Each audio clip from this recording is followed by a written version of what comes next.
Hello guys, எல்லாருக்கும் வணக்கம். இன்றைக்கி நம்ம வீட்டில் என்ன பண்ண போகிறோம்னு பார்த்தீங்கன்னா க்ளவுட் கேக் தாங்க யூஸ் பண்ண போகிறோம். வாங்க எப்படி பண்ணணும்னு பார்க்கலாம்.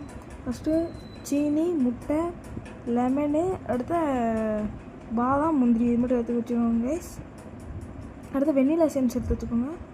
முட்டையை அந்த வெள்ளைக்கரு மட்டும் தான் நம்மளுக்கு தேவை, மஞ்சக்கரு வேண்டாம். வெள்ளைக்கரு மட்டும் எடுத்து இந்த மாதிரி ஊற்றிடுவோங்க கைஸ். எங்கள் மாமா பண்ணுற மாதிரி அந்த மாதிரி ஒவ்வொரு ஓட்லேயே மாற்றி மாற்றி இப்படி ஊற்றி வச்சுக்கோங்க.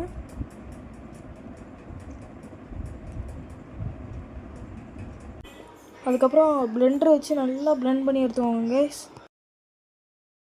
அப்படியே கொஞ்சம் கொஞ்சமாக சுகரும் வினிகர் இருந்தால் வினிகர் ஊற்றணும், இல்லைனா லெமன் ஜூஸ் ஊற்றிக்கலாம். அதுக்கப்புறம் லெமன் ஜூஸ் ஊற்றிட்டு, எங்ககிட்ட வினிகர் இல்லை அதனால் நாங்கள் லெமன் ஜூஸே ஊற்றிட்டு வெண்ணிலா எசன்ஸ் லைட்டாக சேர்த்துக்கோங்க கைஸ். சேர்த்து இந்த மாதிரி அது நல்லா டப்பாவை கீழே கவுத்துனாலும் அது கொட்டவே கூடாது, அவ்வளோ ஸ்டிஃபாக நிற்கணும். அதுக்கப்புறம் இந்த மாதிரி ஷேப்பை கொண்டு வந்துக்கோங்க.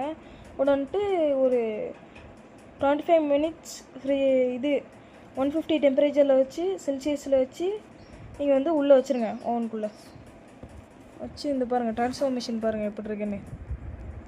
அப்படியே டாப்லேருந்து கீழே அப்படியே வருது. டைமர் முடிய போகுது.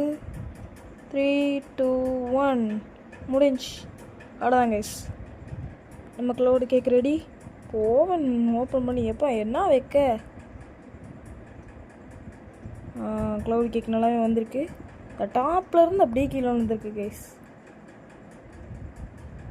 நல்லாயிருக்கு. அந்த பாதாம் பருப்பு இதெல்லாம் குத்தி வச்சோன்னா ஏதோ ட்ராகன் அந்த காட்சிலக்கெல்லாம் பின்னாடி முதுகில் இருக்கும்ல அந்த மாதிரி இருக்குது. அதுக்கப்புறம் இது விட்டுறது ரொம்ப சாஃப்டாக இருக்குது கைஸ். நாங்கள் ரொம்ப நேரம் வெளியே வச்சதுனால அது ரொம்ப சுருங்கிருச்சு. இங்கே பாருங்கள் க்ளவுட் கேக் ரொம்ப பஞ்சு மாதிரி இருக்குது. தொட்டாலே அப்படியே அமுங்குது. வாயில் வச்சோன்னே எங்கள் மாமா டேஸ்ட் பண்ணி பார்க்குறாங்க. வாயில் வச்சோன்னே சர்ரு கரையுதுன்னு சொன்னாங்க கைஸ். இங்கே பாருங்கள் நல்லா பஞ்சு மாதிரியே இருக்குது. நானும் சாப்பிட்டு பார்த்தேன் கைஸ், சூப்பராக இருந்துச்சு. அவ்வளோதான் கைஸ், இந்த வீடியோ முடிஞ்சு. இந்த வீடியோ பிடிச்சதுன்னா மறக்காமல் லைக் பண்ணுங்கள், ஷேர் பண்ணுங்கள், கமெண்ட் உங்கள் அடுத்த விட்ருங்க. மறக்காமல் சப்ஸ்கிரைப் பண்ணிடுங்க. பாய்.